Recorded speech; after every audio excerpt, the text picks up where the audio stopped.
True manufacturer purchases goods worth rupees 90,000 from the markets within the state. तो 90,000 में खरीदी हुई है, ठीक है। बाइंग जो है वो 90,000 में हुई है। He sells his product in the neighborhood market for rupees 78,000. तो खरीदा गया 90,000 में और 78,000 में बेच दिया गया। ये नेबरिंग मार्केट में है। तो सबसे पहली बात मैं आपसे पूछूंगा, यहां पे उसको प्रॉफिट हुआ है या लॉस हुआ है, बताइए बच्चों।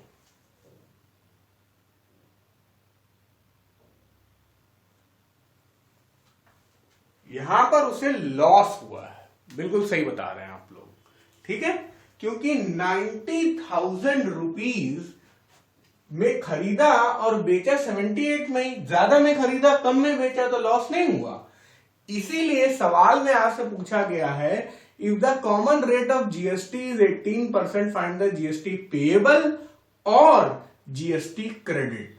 तो याद रखिएगा बच्चों, जब भी ऐसा होता है कि हम लोग कैलकुलेट करें दो चीजें, एक तो इनपुट जीएसटी और दूसरा आउटपुट जीएसटी। रियल सिचुएशंस में ज्यादातर ऐसा होता है कि आउटपुट जीएसटी जो होता है वो ज्यादा होता है और इनपुट जीएसटी कम होता है। ज्यादातर ये सिचुएशन चलती है, इन जनरल ये ट्रू होता है, बट अपने केस में ऐसा नहीं है। सबसे पहली बात तो 18% के हिसाब से इनपुट जीएसटी कैलकुलेट कर ले। 18 डिवाइडेड बाई 100 इंटू 90,000। यहां पे भी हम लोग कैलकुलेट कर ले output GST 18 divided by 100 into 78,000, ठीक है। तो अब आप इसे और इसे कैंसिल कर दीजिए। 18 नम्मा 108, 18 नम्मा 162 है ना,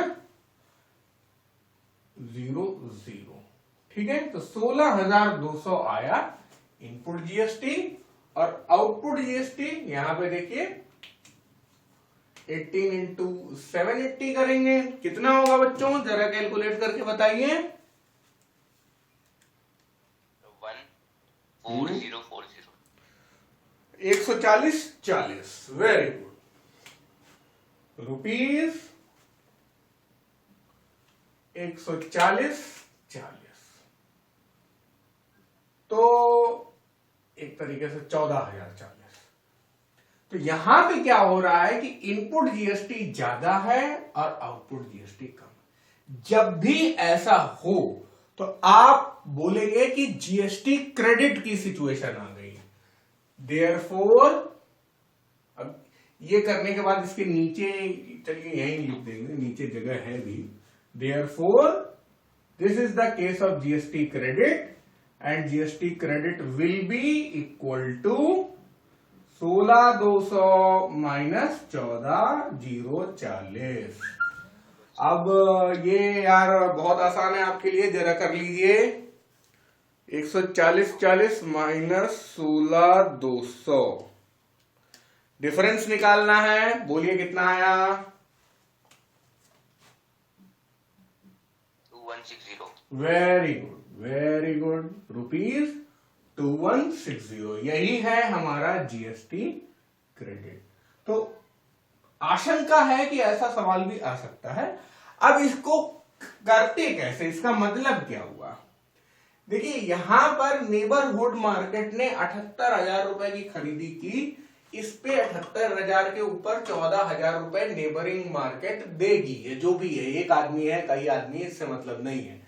तो 14,000 सरकार को जाना है।